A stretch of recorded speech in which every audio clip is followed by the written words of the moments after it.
चुनाव करवाए। जो चुनाव कल भारतीय जनता पार्टी ने कराया वो चुनाव गैर कानूनी है, वो चुनाव गैर संवैधानिक है और वो चुनाव गैर लोकतांत्रिक है। हमारा देश, भारत देश, संविधान से चलता है और संविधान के अनुसार बनाए गए कानूनों से चलता है। दिल्ली के नगर निगम को चलाने के लिए भारत के पार्लियामेंट ने, संसद ने एक कानून पारित किया हुआ है जो है दिल्ली म्युनिसिपल कॉरपोरेशन एक्ट 1957। उस दिल्ली म्युनिसिपल कॉरपोरेशन एक्ट 1957 के तहत कई सारे नियम, कानून, बायलॉज बने हुए हैं जिससे एमसीडी चलती है। जो इसमें सबसे महत्वपूर्ण है वो है Delhi municipal corporation procedure and conduct of business regulations 1958। यानी दिल्ली नगर निगम में होने वाली कोई भी कार्यवाही संविधान के अनुसार बने हुए दिल्ली म्युनिसिपल कॉरपोरेशन एक्ट और उस एक्ट के तहत बने हुए रेगुलेशंस के अनुसार होना होगा। अब उन नियम, कानून और रेगुलेशंस को अगर हम देखने जाएं तो जो procedure and conduct of business regulations हैं उसमें रेगुलेशन 51 जो स्टैंडिंग कमेटी के मेंबर्स के चुनाव के बारे में है, उसमें यह स्पष्ट है कि स्टैंडिंग कमेटी के सदस्यों का चुनाव कॉरपोरेशन की मीटिंग में होगा, नंबर 1। नंबर 2, इसी procedure and conduct business regulations की रेगुलेशन 3 सबसेक्शन 2 में यह लिखा है कि कॉरपोरेशन की मीटिंग का समय और स्थान और तारीख तय करना सिर्फ और सिर्फ मेयर की पावर में है। यानी सिर्फ मेयर तय कर सकती हैं कि कॉरपोरेशन की मीटिंग कब होगी। Number 3, DMC act, Delhi municipal corporation act का सेक्शन 76 बिल्कुल स्पष्ट शब्दों में कहता है कि जब भी कॉरपोरेशन की मीटिंग होगी तो उसकी अध्यक्षता यानी उसकी प्रिजाइडिंग ऑफिसर मेयर होंगी और अगर मेयर नहीं होंगी तो उनके स्थान पे डेप्यूटी मेयर होंगे। यानी स्टैंडिंग कमेटी का जो एक मेंबर का चुनाव है उसकी तारीख, उसका समय, उसकी वेन्यू सिर्फ और सिर्फ मेयर तय कर सकती हैं। और जब चुनाव के लिए मीटिंग होगी, कॉरपोरेशन का हाउस बैठेगा, उसकी अध्यक्षता सिर्फ मेयर कर सकती हैं।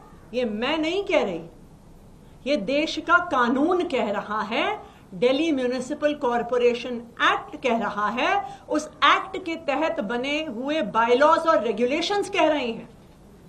लेकिन भारतीय जनता पार्टी को तो संविधान से कोई फर्क नहीं पड़ता, भारतीय जनता पार्टी को नियम कानून से कोई फर्क नहीं पड़ता, भारतीय जनता पार्टी को लोकतंत्र की धज्जियां उड़ाने से कोई फर्क नहीं पड़ता। और लोकतंत्र, संविधान और कानून की धज्जियां उड़ाते हुए एलजी साहब के पास पावर ना होते हुए एक आईएएस अफसर जो कमिश्नर है उसके पास मीटिंग बुलाने की पावर ना होते हुए एलजी साहब आदेश देते हैं, कमिश्नर वो आदेश मानते हैं, बिना पावर हुए, बिना किसी कानून, बिना किसी संविधान में कमिश्नर की पावर हुए वो कॉरपोरेशन की मीटिंग बुलाते हैं, चुनाव करवाते हैं और एक चुने हुए मेयर या डेप्यूटी मेयर की जगह एक आईएएस अधिकारी, एक एडिशनल कमिश्नर को प्रिजाइडिंग ऑफिसर बना देते हैं।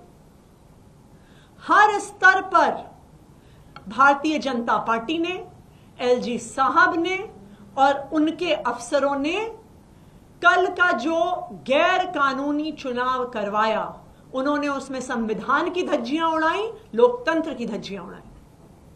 लेकिन यह पहली बार नहीं है, यह भारतीय जनता पार्टी का स्टैंडर्ड ऑपरेटिंग प्रोसीजर है जहां जहां भारतीय जनता पार्टी चुनाव नहीं जीतती, वो बैकडोर से नियम कानून संविधान लोकतंत्र की धज्जियां उड़ाते हुए चोर दरवाजे से सरकार बनाने की कोशिश करती है।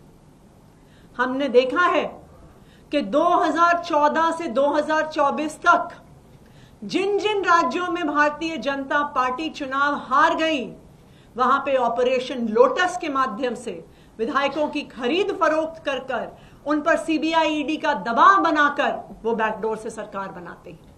उन्होंने महाराष्ट्र में ऐसे सरकार बनाई, कर्नाटका में बनाई, मध्य प्रदेश में बनाई, अरुणाचल प्रदेश में बनाई, गोवा में बनाई, मणिपुर में बनाई। वहां पर भी लोकतंत्र की धज्जियां उड़ाई गई, संविधान की धज्जियां उड़ाई गई। दिल्ली में भी हमने देखा था कि जब म्युनिसिपल कॉरपोरेशन का चुनाव, एमसीडी का चुनाव आम आदमी पार्टी जीती, तो किस तरह से भारतीय जनता पार्टी मेयर का चुनाव नहीं होने दे रही थी, किस तरह से गैर कानूनी, गैर लोकतांत्रिक तरीके से एल्डरमैन, जिनको मेयर के चुनाव में वोट डालने का अधिकार नहीं है, उनसे वोट डलवाने की कोशिश कर रही थी।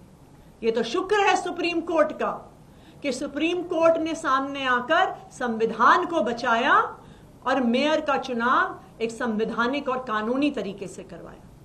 हमने देखा कि किस तरह चंडीगढ़ के मेयर के चुनाव में भारतीय जनता पार्टी के अनिल मसीह ने भारतीय जनता पार्टी के लिए चुनाव चोरी करने की कोशिश करी, लेकिन शुक्र है सुप्रीम कोर्ट का कि उन्होंने फिर से सामने आकर इस देश के लोकतंत्र को बचाया।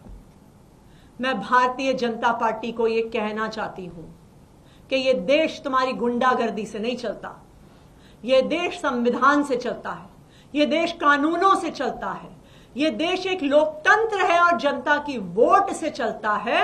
तो अगर हिम्मत है तो आम आदमी पार्टी का चुनाव में सामना करके दिखाओ। अगर एमसीडी का चुनाव करवाना है तो डिसॉल्व करो एमसीडी, करवाओ एमसीडी का चुनाव, फिर दूध का दूध पानी का पानी होने दो कि दिल्ली की जनता किसको चाहती है।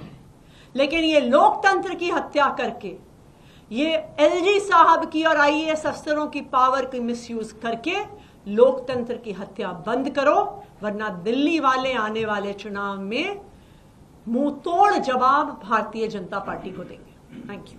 Will you approve the Supreme Court, क्योंकि मैटर ऑलरेडी सुप्रीम कोर्ट के अंदर था, वीक इंस्ट्रक्शंस पे इलेक्शन हुए? देखिए, हम बिल्कुल सुप्रीम कोर्ट जाएंगे। आज ही सुप्रीम कोर्ट में पिटिशन फाइल होगी, क्योंकि जो चुनाव कल भारतीय जनता पार्टी ने हाउस में कराया है, ये बिल्कुल गैर कानूनी है। दिल्ली नगर निगम का एक्ट बिल्कुल स्पष्ट है कि मीटिंग बुलाने की पावर सिर्फ और सिर्फ मेयर के पास है, अध्यक्षता करने का अधिकार सिर्फ और सिर्फ मेयर और उनकी एब्सेंस में डेप्यूटी मेयर के पास है।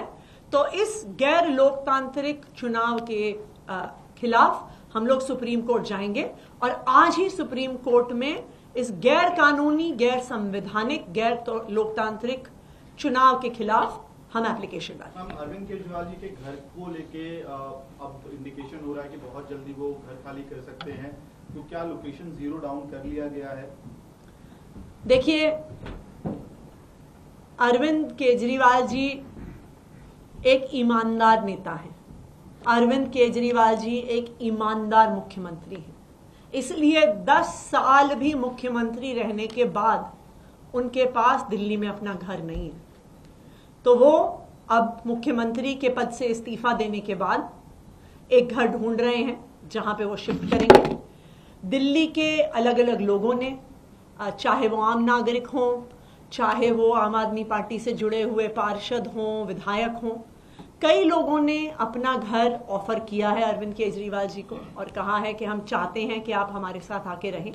तो जल्द ही किसी घर में अरविंद केजरीवाल जी मूव करेंगे।